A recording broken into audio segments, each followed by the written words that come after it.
first to thank Colonel Hoopy Stringer. Now, this was not an easy task when you look at a commission that has been formed that has no budget, no experts, no consultants, not even mileage reimbursement. You have to find people who believe in what you're trying to do. And Hoopy Stringer has been that man, and Becky Tilden as co-chair. Both have worked tirelessly, mostly without pay, as I said, to make this effort a success. They will hopefully continue their work. This is not the end of the Commission for a New Mississippi, but only the beginning. This is our first report, which will be one of hopefully many. As Hoopy said, we looked at the history of report after report after report. Since 1932, reports have been done to reorganize Mississippi's government, and most have been put on the shelf to gather dust and rejected. We wanted this to be different. That was our first effort. We started looking at the core of the problem in the state of Mississippi. Where does it all go back to, and what systematic change can be made to affect the future? And it all came back to the budget. Many of you know I teach government at Mississippi College, and as I define government, one of the definitions from the textbook simply says who gets what and when. It's what government responsibility is in the segment of the budgeting. So as we look at what government's responsibility is as we go about budgeting the taxpayers' hard-earned dollars, we must ask, how is it done? Now, one of the questions I ask groups all over the state of Mississippi, as I talk to Rotary clubs and Lions clubs and civic groups and the MEC, I simply ask them to raise their hand if they believe the current budget system in Mississippi is efficient and effective. In all of the meetings I've had across the state, not one hand has gone up. Not one Mississippian believes the current budget system is efficient and effective. As I tell them, when I was in law enforcement, we used to call that a clue. If not one citizen believes the system is effective, then it's time for a change. Personally, I believe our current budget system is broken. Let me give you some reasons that I feel that way. And first, let me say I'm not critical of the people involved.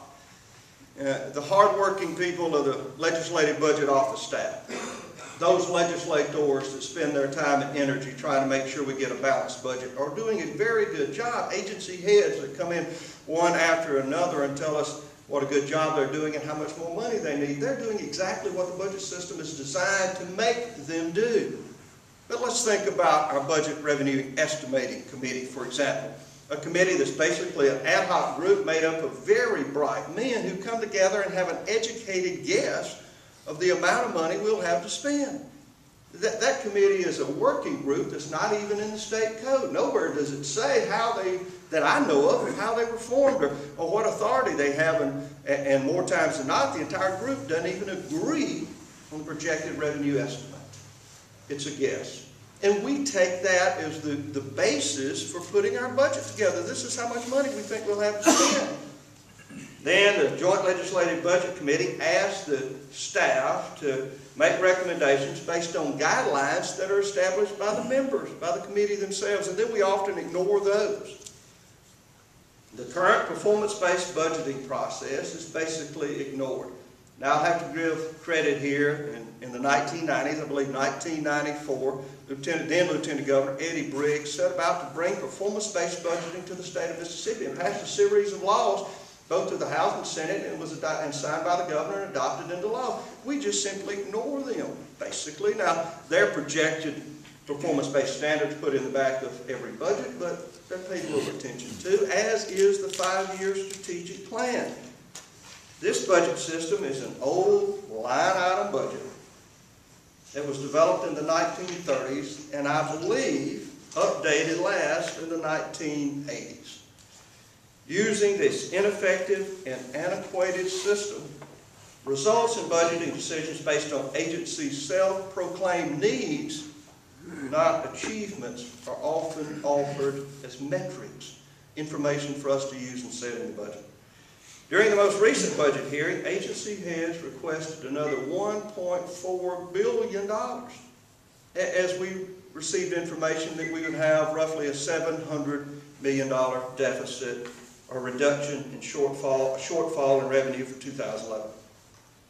Last year, the legislature was unable to reach a budget until roughly June. Now, of course, we took a recess to determine how the stimulus package would affect us, but it was 6 months later that we finally reached a budget agreement and was signed into law by the governor. A little more than 60 days later, this governor had to make $172 million in cuts. Now, the national recession was the cause of much of that, but I believe the broken budget system contributed greatly. This system is truly broken. To make systematic changes that will last past this recession, the budget process must be improved. This commission, these wonderful men and women that are here today, took on the challenge by Governor Haley Barbour to look at the basis of change, and we believe that the budget is it. In short, the Commission for a New Mississippi has been organized since last January to take on the task of redesigning the budget process. 11 months later, you have a finished product. When adopted by the legislature and signed into law by the governor, the Enabling Act will make state government mission-driven and goal-oriented. In short, it will tie funding to achievement of targeted goals by state agencies. Now, there are three major components to this redesign. First, the state must develop a strategic plan that provides a clear and comprehensive direction to meet the needs of the citizens of this state. A statewide comprehensive plan that was also recommended by the peer committee in their report last year. The governor, working with the legislature and agency heads, should craft this plan by the fall of 2011. Second, we must reform performance-based budgeting to match agency budgets to achieve strategic goals. We have to tie funding to achievement and outcome and back to the strategic goal for the state of Mississippi. And third, we would consolidate here the staff and legislative budget office to train agencies in the new system, monitor their compliance, and advise the legislature on funding agencies who achieve success.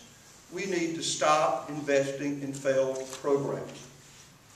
I am well aware that the legislature must manage multiple priorities. We must work with the governor and the Joint Legislative Budget Committee to achieve a balanced budget for FY 2011. That's our first responsibility. And I am hopeful a legislative budget recommendation will be available by December the 15th. As chairman of the committee, I am hopeful. However, I will not accept a budget with built-in deficits and unreasonable expenditures. Like Governor Barbour, we must be willing to make the tough decisions. We cannot simply rearrange the chairs on the decks of the Titanic. At the same time, I'm recommending we redesign the system that helped us get in this position. We will balance the FY 2011 budget and then redesign for the future the budget system entirely. We can do both. In fact, we must do both. Now make no mistake, the changes recommended in this report are bold and dramatic. It goes to the very core of a system that invites political manipulation and abuse, the current budget system. It's a system that provides few metrics to determine if a program or agency is successful. The current system doesn't allow us to have the information to determine what cuts must best be made.